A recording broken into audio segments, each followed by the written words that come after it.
मुझे ये बंदा थोड़ा सा शक्ल से ऐसा लगा कि ये घिनौने टाइप के रोल्स करने के लिए ही बना है। मैं मान के चल रहा हूँ कि बंदे ने अच्छी एक्टिंग की है, क्योंकि मैं पहली बार देख रहा हूँ और मुझे इंप्रेस किया उसके नेगेटिव से रोल ने। एडिटिंग टीम की एक और चीज के लिए प्रशंसा करनी चाहूंगा कि ट्रांजिशन इतनी सुंदर सुंदर छोटी छोटी 5-6 ट्रांजिशन है, बहुत सुंदर है। धन्यवाद करना चाहूंगा प्रोड्यूसर दुलकर सलमान का और डायरेक्टर डोमिनिक अरुण का कि आपने एक super hero action thriller film पर आरोप है कि इसमें एंटी हिंदू एजेंडा जो है धीरे से स्नीक इन कराया गया है। एक लाइन में बताऊं कि क्या एंटी हिंदू कुछ दिखाने का प्रयास किया है या नहीं, तो मैं कहूंगा, लेकिन फिल्म में केवल यही ऑफेंसिव नहीं, थोड़ा रीजनिज्म भी डाला गया है। रीजनिज्म क्या है आपको सुन। वीएफएक्स टीम ने भी बढ़िया काम किया है। थोड़ा बहुत जहां वीएफएक्स का यूज है वो ओवर नहीं लग रहा, ब्रह्मास्त्र की तरह नहीं कि वीएफएक्स टीम को पैसा दे दिया है तो इनसे सब करवा दो, हर पात्र में से आग निकल रही है, हर पात्र चमक रहा है। हेलो नमस्ते दोस्तों, राम राम दोस्तों। हाल ही में एक फिल्म आई है, नाम है लोका चैप्टर 1 चंद्रा। कई लोग कमेंट्स में इसकी मांग कर रहे थे, लाइव मैंने किया था संडे को, उसमें भी कई लोग मांग कर रहे थे कि इसका रिव्यू करूं, और सोशल मीडिया पे भी फिल्म अच्छी खासी कंट्रोवर्सी भी पकड़ रही है, इसकी तारीफ भी हो रही है और इस पर चर्चा भी हो रही है, और तीनों चीजों के अलग अलग कारण भी है। कहने को तो सुपर हीरो फिल्म है, थ्रिलर है, एक्शन है, सब कुछ है, मलयालम लैंग्वेज की फिल्म है और पिछले कुछ दिनों में अच्छी ग्रोथ कर रही है।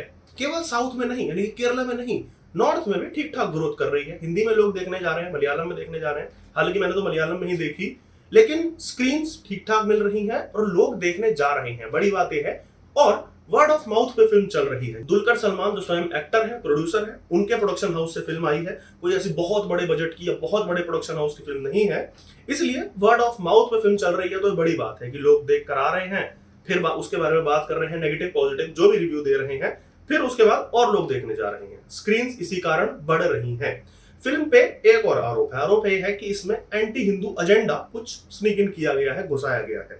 उस पर भी बात करेंगे, लेकिन उससे पहले भाग में फिल्म का रिव्यू करने का प्रयास करूंगा। उसमें कोई एजेंडा की बात नहीं करूंगा, कुछ नहीं, टोटल फिल्म मेकिंग के बेसिस पे फिल्म का रिव्यू करूंगा। उसके बाद second half of the video में ये बात करेंगे कि क्या कोई एंटी हिंदू या एंटी रीजनल एजेंडा उसमें है, क्योंकि उस पर भी एक चर्चा आरंभ हो गई है, और वो शायद है भी और नहीं भी, वो अगले हिस्से में वीडियो के बताऊंगा, और उसके आधार पर आप अपना आकलन कर सकते हैं कि आपको फिल्म देखनी चाहिए या नहीं। उससे पहले फिल्म देखनी चाहिए या नहीं, उससे पहले और ये वीडियो देखने से पहले चैनल पे अगर पहली बार आए हैं तो चैनल को कृपया करके सब्सक्राइब कर दीजिएगा, बेल आइकन दबा दीजिएगा। मैं इस तरह की वीडियोस और भी बनाता रहता हूं, और अगर ये वीडियो पसंद आए तो कृपया करके साझा अवश्य करें। आइए रिव्यू आरंभ करते हैं। तो जैसा कि मैंने कहा, पहले टोटल फिल्म मेकिंग के स्तर पर और बिना स्पॉइलर के, बिना आपको कोई स्पॉइलर दिए, क्योंकि स्पॉइलर इस फिल्म में इंपॉर्टेंट है, वो बिना बताए इसका रिव्यू करूंगा। और अंत में एक और फिल्म को लेकर के बात बताऊंगा कि और इस पैकेज में क्या क्या है इस सो कॉल्ड फिल्म के। तो कहानी की सबसे पहले बात कर लेते हैं। बैंगलोर बेस्ड कहानी है, बैंगलोर कर्नाटक बेस्ड यानी की कहानी है।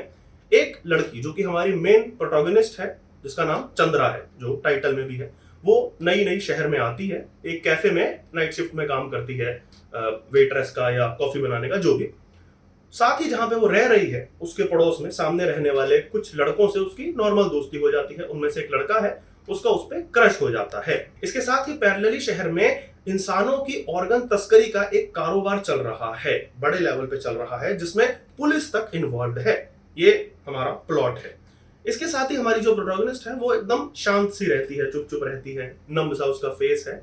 देख करके आप उसे जज कर लेंगे कि इसके साथ कुछ तो मिस्टीरियस है, ये नॉर्मल नहीं है। फर्स्ट हाफ समाप्त होते होते बहुत सी चीजें खुलती हैं, परतें खुलती हैं, और आगे हमारी प्रोटोगनिस्ट कैसे उस ऑर्गन तस्करी के गिरोह से और उससे जुड़े लोगों से डील करती है। इसके साथ ही फिल्म का जो मेन एंटागनिस्ट है, हमारा विलन है, उसके साथ जब भिड़ंत होती है हमारी एक्ट्रेस की, मेन लीड की, और उसके जीवन के विषय में पुरानी चीजें सामने आती हैं, उसके बाद परत दर परत खुलती है, यही पूरी फिल्म है। इसके साथ ही आगे का जो माहौल तैयार हो रहा है, ये पूरी कहानी है। आगे का क्या माहौल है ये मैं वीडियो के अंत में बताऊंगा। जैसा कि आप फिल्म के नाम से जज कर सकते हैं, चैप्टर 1 है, तो सीधी सी बात है, पहला भाग है, इसके आगे सीक्वल्स भी आएंगे। कहानी के बाद कास्ट और एक्टिंग की बात कर लेते हैं। सारे मलयाली एक्टर्स हैं, अधिकतर के लगभग सभी। मैं सभी को पहली बार देख रहा था भाई, बहुत ऑनेस्टली मैं बता रहा हूँ। मेन लीड जो हमारी है कल्याणी प्रियदर्शन, वो मुख्य भूमिका में है, चंद्रा की भूमिका उन्होंने निभाई है। एकदम एक्सप्रेशन लेस और नम्ब सा ये रोल था कि चेहरे से आपके कुछ पता नहीं लगना चाहिए, आपके चेहरे पे कोई एक्सप्रेशन नहीं होना चाहिए कि आप कौन हो, कहां से आई हो, किसी को पता नहीं चलना चाहिए। वो पूरा उन्होंने ऑनेस्टली निभाया है कि ऑडियंस को भी और अपने साथ के लोगों को भी वो चकमा देने में कामयाब रही हैं, लगभग जितना देना था फिल्म में उतना। एक्शन भी किया है, हालांकि वो तो स्टंटमैन ने किया होगा। पर एक्शन में मैं कहूंगा कि हमारी लीड एक्ट्रेस या जो भी लोग हैं उनसे अच्छा काम सिनेमाटोग्राफर ने किया। यानी यहाँ पे एक्ट्रेस की भूमिका जो है वो बढ़िया है, लेकिन उसका श्रेय सिनेमाटोग्राफर्स को और उनकी टीम को जाना चाहिए। अगले पात्र जो हमारे हैं नेल्सन गफूर, ये मेल मुख्य भूमिका में है, मेल एक्टर या मेल प्रोटोगनिस्ट हम इन्हें कह सकते हैं। वो एक कंफ्यूज सा बेंगलोर में स्ट्रगल कर रहा एक सामान्य सा युवक बना है जिसका अपने पड़ोस की एक लड़की पे क्रश हो जाता है। उनका रोल ठीक ठाक है, स्क्रीन टाइम तो बढ़िया है, लेकिन एक्सप्रेशन जैसे उन्हें देने थे वो उन्होंने बढ़िया दिए हैं। उनका भी थोड़ा सा डरा डरा सा पात्र पूरे में रहता है, तो वो ऑनेस्टली उन्होंने अपना काम किया है। इसके साथ ही सैंडी, इन्होंने इंस्पेक्टर की भूमिका निभाई है, नचियप्पा गौड़ा ये इसमें बने हैं। ये थोड़ा बैड एस टाइप का रोल था उनका। मैंने इनको पहली बार देखा, सभी एक्टर्स को लगभग जैसा कि मैंने बताया पहली बार देखा। मुझे ये बंदा थोड़ा सा शक्ल से ऐसा लगा कि ये घिनौने टाइप के रोल्स करने के लिए ही बना है, कि भाई इसको इसी तरह का रोल देना चाहिए। यानी कि मैं मान के चल रहा हूँ कि बंदे ने अच्छी एक्टिंग की है, क्योंकि मैं पहली बार देख रहा हूँ और मुझे इंप्रेस किया उसके नेगेटिव से रोल ने, तो अच्छी एक्टिंग मैं उसे कहूंगा और अबव सेटिस्फैक्टरी या गुड की श्रेणी में मैं इसे डालूंगा। इसके साथ ही दो और हमारे पास पात्र हैं, अरुण कुरियन और चंदू सलीम कुमार। ये दोनों मेन लीड के, हमारे मेन एक्टर के दोस्त बने हैं। लेकिन इसमें मजेदार चीज ये है कि वो नहीं है जो साइड किक चलता है ना, कि हीरो का दोस्त, उसका कोई रोल नहीं है, उसका कोई भूमिका तो है नहीं, बस वो साइड साइड में घूम रहा है, ऐसा कुछ नहीं है। प्रॉपर फिल्म में उनकी अच्छी खासी भूमिका है, उनका रोल है, उनकी जिम्मेदारियां हैं, कुछ स्क्रिप्ट में लिखी गई हैं और वो उन्हें ठीक ठाक निभा रहे हैं। स्क्रीन टाइम भी उन्हें अच्छा खासा दिया गया है। जितना स्क्रीन टाइम उन्हें दिया है उन्होंने अपना रोल अच्छी तरह किया है, न्याय किया है रोल के साथ। साथ ही कई सपोर्टिंग कास्ट हैं, थोड़ा बहुत उनका रोल है, इंट्रोड्यूस हो रहे हैं कई लोग, और कोई भी उतना खराब नहीं लगता। इसके साथ मजेदार चीज गेस्ट अपीयरेंस है कई लोगों के। टोविनो थॉमस, अब इनकी भूमिका मैं आपको नहीं बताऊंगा क्योंकि वो स्पॉइलर हो जाएगा। साथ ही दुलकर सलमान भी है जो कि प्रोड्यूसर भी है फिल्म के। ये थोड़ा स्पॉइलर आपके लिए हो सकता है कि मैंने बता दिया दुलकर सलमान भी है फिल्म में, लेकिन उनकी भी मैं भूमिका नहीं बताऊंगा।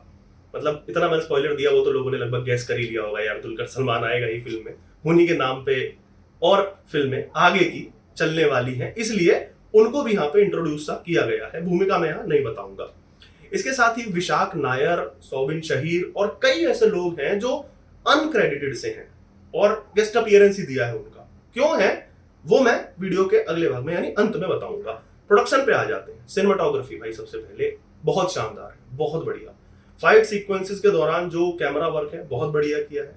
नॉर्मल सीन्स में अल्ट्रा क्लोजअप शॉट लिए हैं और एक मजेदार सा जूम होता है, कहीं पे नॉर्मल अल्ट्रा क्लोजअप है, कहीं पे जूम होकर अल्ट्रा क्लोजअप में जाता है, उसका इस्तेमाल बढ़िया किया है। जैसा कि मैंने कहा था, कल्याणी का जो पात्र है उनके एक्सप्रेशंस दिखाने कई मोमेंट्स पे बहुत जरूरी थे, वो सिनेमाटोग्राफर ने बहुत बढ़िया काम किया है उसमें। एकदम उनके चेहरे के, उनकी आंखों के जो शॉट्स लिए हैं बहुत बढ़िया है।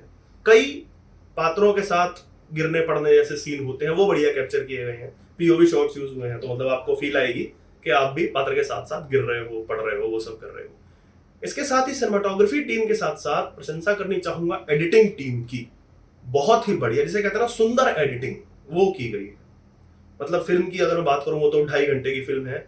एक बात मैं पक्की कहूंगा कि भाई 1 मिनट के लिए भी आप बोर तो नहीं होगे, बोर फिल्म नहीं करेगी आपको। एकदम सही कटी है। मतलब कई बार ऐसा हो जाता है ना कि ना 1 मिनट ज्यादा ना 1 मिनट कम, कि अगर 1 मिनट ज्यादा भी कट जाती तो आपको लगता है कि यार कुछ छूट गया, तो वैसा सा लगता है। 2 घंटे 29 मिनट एकदम परफेक्ट लगा है।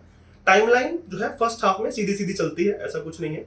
धीरे धीरे फर्स्ट हाफ खत्म होते होते चीजें रिवील होती हैं, हमें फ्लैशबैक्स दिखते हैं, थ्रिल रिवील होता है फिल्म का, क्योंकि थ्रिलर फिल्म है, वो रिवील होता है धीरे धीरे। और वो इतने खूबसूरत अंदाज में किया गया है ना कि आपको देख के मजा आ जाएगा। मैं ये स्पॉइलर नहीं दे रहा हूँ, थोड़ा सा बताऊंगा कि उसे ब्लेंड किया गया। हमारी मेन एक्ट्रेस जो है कल्याणी, उनका जो पात्र है उसके पास्ट और उसके प्रेजेंट को बहुत अच्छे से एक 5-7 मिनट का सीक्वेंस है उसमें ब्लेंड किया गया है और धीरे धीरे पूरा थ्रिल खुलेगा, तो वो मोमेंट आप एंजॉय करोगे फिल्म में। एडिटिंग टीम की एक और चीज के लिए प्रशंसा करनी चाहूंगा कि ट्रांजिशन इतनी सुंदर सुंदर छोटी छोटी 5-6 ट्रांजिशन है, बहुत सुंदर है। छोटी सी, मतलब उदाहरण के रूप में टेबल क्लॉथ बिछा हुआ है टेबल पे काले रंग का, उस पे नमक बिखर जाता है और कैमरा उस पर से होकर के निकलता है और अगला ट्रांजिशन सितारे हमको दिख रहे हैं आसमान। ऐसे और भी कई हैं, छोटे छोटे की ग्लास में बर्फ गिर रही है, उसको कैसे शैंडलियर या जिससे भी रिप्लेस किया गया है, वो बढ़िया लगता है।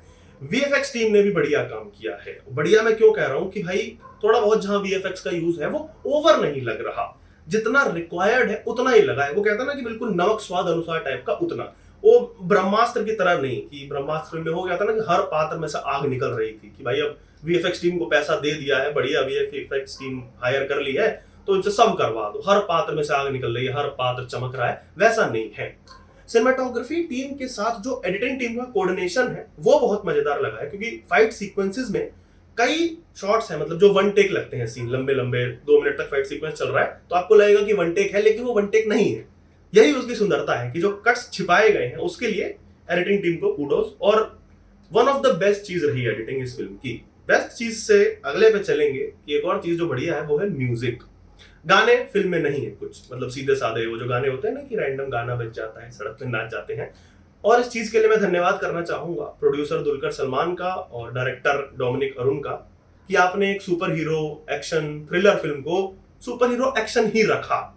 वो जबरदस्ती सड़क पे आकर के हमारी हीरो हीरोइन नाच रहे हैं, ठुमका लगा रहे हैं, वो नहीं किया कि भाई मुझे निजी लेवल पे पसंद नहीं है और ऐसी फिल्मों में कोई मतलब नहीं होता उसका, पर फिर भी हमारे यहाँ डाला जाता है। ये अच्छा है कि इसमें नहीं डाला गया, लेकिन बीजीएम यानी कि बैकग्राउंड स्कोर उस चीज को कवर करता है। सबसे बढ़िया बीजीएम मुझे जिसका लगा निजी लेवल पे, जो हमारे विलन का पात्र था, एंटागोनिस्ट हमारा, जिस भी सीन में आता है वो पीछे बजता है, बहुत बढ़िया लगता है। इसके साथ ही फ्लैशबैक के जो सीन्स हैं उसमें हजारों साल पुरानी बात होती है, वहां भी जो म्यूजिक का उपयोग है वो सराहनीय किया गया है। ये हो गई पूरी फिल्म की फिल्म मेकिंग के स्तर पर रिव्यू। अब आते हैं भैया कंट्रोवर्शियल पार्ट पे कि भाई क्या है जो विवाद थोड़ा सा चल रहा है फिल्म को लेकर के, वो क्या है। फिल्म पर आरोप है कि इसमें एंटी हिंदू एजेंडा जो है धीरे से स्नीक इन कराया गया है। तो अगर आप मुझसे पूछें एक लाइन में बताऊं कि क्या एंटी हिंदू कुछ दिखाने का प्रयास किया है या नहीं, तो मैं कहूंगा हाँ। पर क्या केवल बात उतनी सी है, तो मैं कहूंगा नहीं। इसमें मैं कुछ उतना स्पॉइलर नहीं दूंगा जितना पार्ट में एजेंडा वाला है, वो मैं उतना बताना चाहूंगा। यहाँ पे एजेंडा के नाम पे डाला ये गया है कि एक पर्टिकुलर समूह है जिसको मंदिर में प्रवेश करने की अनुमति नहीं है। तो एक बार उसी समूह की बच्ची छोटी सी और कुछ बच्चे 3-4 बच्चे चुपके से मंदिर में घुस जाते हैं, और वहां से जब वो निकलते हैं, भाग रहे होते हैं, तो हड़बड़ी में वहां से कुछ उठा लेते हैं, छोटी सी घंटी या कुछ ऐसा। उसके बाद उन पर चोरी का आरोप लगा के राजा द्वारा उनके साथ दुर्व्यवहार होता है, मारकाट मचाई जाती है, हत्या की जाती है उनके समूह के कुछ लोगों की। मेरे विचार में यह पूरा जो है सीन ये अवॉइड किया जा सकता था। इनकी जगह अगर यही दिखाना था, चोरी भी दिखाना था और थोड़ा सा वही कॉन्फ्लिक्ट दिखाना था, तो ये दिखाया जा सकता था कि छोटे बालक बालिका जो भी है वो राजा के राजमहल से कहीं से कुछ चुरा रहे हैं और उसके बाद राजा पूरा जो करता है। लेकिन ये जो डाला गया है यहाँ थोड़ा सा प्रतीत होता है कि ये जान करके डाला गया है, मंदिर वाली चीज की नहीं घुसने दिया ये वो। लेकिन एक और बात है, प्रथा जो है, यानी कि आप ये दिखाना चाह रहे हो कि प्रथा ये थी कि मंदिर में प्रवेश नहीं करने दिया जाता था, प्रथा को तोड़ मरोड़ के दिखाया गया है, राजा पे, कास्ट पे ये टारगेट किया गया है, कटाक्ष मारा गया है। लेकिन बेमतलब में किसी देवी देवता यानी कि डेटी या धर्म पे वो टारगेटिंग होती नहीं दिखती है। और ये मैं क्यों कह रहा हूं, वो इसलिए कि हमारी जो प्रोटोगनिस्ट है यानी जो मेन एक्ट्रेस है फिल्म की, उसका जो पात्र है उसको देवी के समकक्ष रखा गया है, उसको यक्षिणी कहा गया है, यानी कि पॉजिटिव लाइट में दिखाया गया है। तो मैं एक लाइन में ये तो नहीं कहूंगा कि फिल्म एकदम क्लीन है, कुछ नहीं है, कोई एजेंडा नहीं है, लेकिन एजेंडा है पर उसे बहुत चालाकी से छू करके निकाला गया है और फिर कवर अप भी कर दिया गया हमारी प्रोटोगनिस्ट को पॉजिटिव लाइट में दिखा करके। ये तो हो गई धर्म पे टारगेट करने की जो कंट्रोवर्सी चल रही है। लेकिन फिल्म में केवल यही ऑफेंसिव नहीं है या सो कॉल्ड ऑफेंसिव नहीं है भाई जिनके लिए है, फिल्म में थोड़ा रीजनिज्म भी डाला गया है। रीजनिज्म क्या है आपको सुनकर के थोड़ी सी हंसी आएगी। नॉर्थ इंडियन अगर आप हैं तो भाई वो साउथ की आपस में लड़ाई है वो एक तरीके से साउथ स्टेट्स आपस में लड़ रही हैं, केरला और कर्नाटक की लड़ाई ये प्रतीत होती है। हुआ ये है कि क्योंकि फिल्म बैंगलोर में बेस दिखाई गई है, बैंगलोर का पूरा सिनेरियो दिखाया गया है, अब उन्होंने पूरे कर्नाटक पे ये कटाक्ष मारा है या केवल बैंगलोर को टारगेट किया है, थोड़ा सा बैड लाइट में दिखाने का प्रयास किया गया है। बोला गया है कि बैंगलोर जो है केवल ड्रग्स और पार्टी का शहर है। इसके साथ ही एक पात्र हमारा वो बैंगलोर की महिलाओं को लेकर के घटिया टिप्पणी करता थी, मतलब घटिया क्या, सीधा सीधा वो उनकी तुलना वैश्याओं से करता है। ये पूरा संवाद है, वो हमारा नेगेटिव पात्र है फिल्म में। इसको लेकर के विवाद हुआ, वही आपस में बैंगलोर के लोगों ने किया हुआ है जो भी, तो प्रोडक्शन हाउस ने इसको लेकर के क्षमा भी मांगी और उन्होंने बोला कि भाई हम हटा देंगे। तो ऐसा नहीं है कि धार्मिक या कास्ट के लेवल पे टारगेट किया है, थोड़ा ये आपस में रीजनिज्म भी है, साउथ वाले आपस में भी कि भाई कर्नाटक वाले मलयालियों पे शॉट्स ले रहे हैं, मलयाली तमिल को बुरा दिखा रहे हैं, तमिल वाले तेलुगु कुछ बोल रहे हैं, तो भाई उसमें तो हम नॉर्थ इंडियन कुछ कर नहीं सकते। लेकिन हाँ, ये पूरा जो था ये कंट्रोवर्शियल एंगल था फिल्म का। अब एंड में वॉचेबल है या नहीं ये जानने से पहले आप ये जान लीजिए कि ये फिल्म जो है सीरीज की तरह बन रही है, ये सिंगल फिल्म नहीं है, जैसा कि चैप्टर 1 से आपको पता चल रहा होगा। और जैसा कि मैंने बताया कि कई पात्र अनक्रेडिटेड हैं, वो अनक्रेडिटेड जान करके छोड़े गए हैं क्योंकि उनका रोल जो है वो आगे विस्तार में दिखाया जाएगा। मुझे जहां तक लग रहा है इसके 3 या 4 पार्ट तो मिनिमम बनने वाले हैं। अब इस पे आते हैं कि देखें या ना देखें। तो भाई यदि आप सिनेमा की नजर से देखना चाहते हैं, एक well made super hero film enjoy करना चाहते हैं, तो इसे अवश्य देखें। उस लेवल पे इसमें कोई कमी नहीं है, पैसा वसूल होगा और जैसा कि मैं बता रहा हूं आगे सीक्वल्स भी आने वाले हैं, उसके लिए आप उत्साहित रहेंगे, इस बात की मैं गारंटी देता हूं। तो अगर आप उतना एजेंडा सेंसिबली या मैं कहूं कि थोड़ा सा सहिष्णु होकर के डाइजेस्ट कर सकते हैं और बिना आहत हुए यह देख सकते हैं, तो यह फिल्म आपको बहुत अच्छी लगने वाली है। तो दोस्तों, ये लोका चैप्टर 1 चंद्रा का मैंने रिव्यू करने का प्रयास किया। आपने अगर फिल्म देख ली है, आपको कैसी लगी है वो आप कमेंट्स में बता सकते हैं। आपने अगर फिल्म नहीं देखी है तो मैंने आपको कुछ पॉइंट्स बता दिए, अगर आप वो सब देखना चाहते हैं तो फिल्म देख सकते हैं, नहीं आपको देखनी तो आपकी मर्जी है। अगर आपने फिल्म देखी और मेरा रिव्यू आप उसके बाद देख रहे हैं तो कृपया करके अवश्य बताइएगा कि मैंने कितना सही बोला, कितना मैंने न्याय किया अपनी वीडियो में, रिव्यू सही कर पाया नहीं। इसके साथ ही आपने वीडियो यहाँ तक देखा, उसके लिए आपका बहुत बहुत धन्यवाद। आप अगर चैनल पे पहली बार आए हो तो सब्सक्राइब कर दीजिएगा, बेल आइकन दबा दीजिएगा, मैं इसी तरह की वीडियोस बनाता रहता हूँ। अगर आप मेरे पुराने सब्सक्राइबर हैं तो भाई वीडियो साझा करो यार, अकेले अकेले वैसे भी फिल्म रिव्यूज पे उतने व्यूज नहीं आते हैं, पर लोग बोलते हैं कि भाई रिव्यू करो, तो मैं इसीलिए करता हूँ। तो कृपया करके वीडियो साझा करें, उससे बहुत मदद होती है चैनल की भी, मेरी भी। और अंत तक वीडियो देखने के लिए आपका बहुत बहुत धन्यवाद।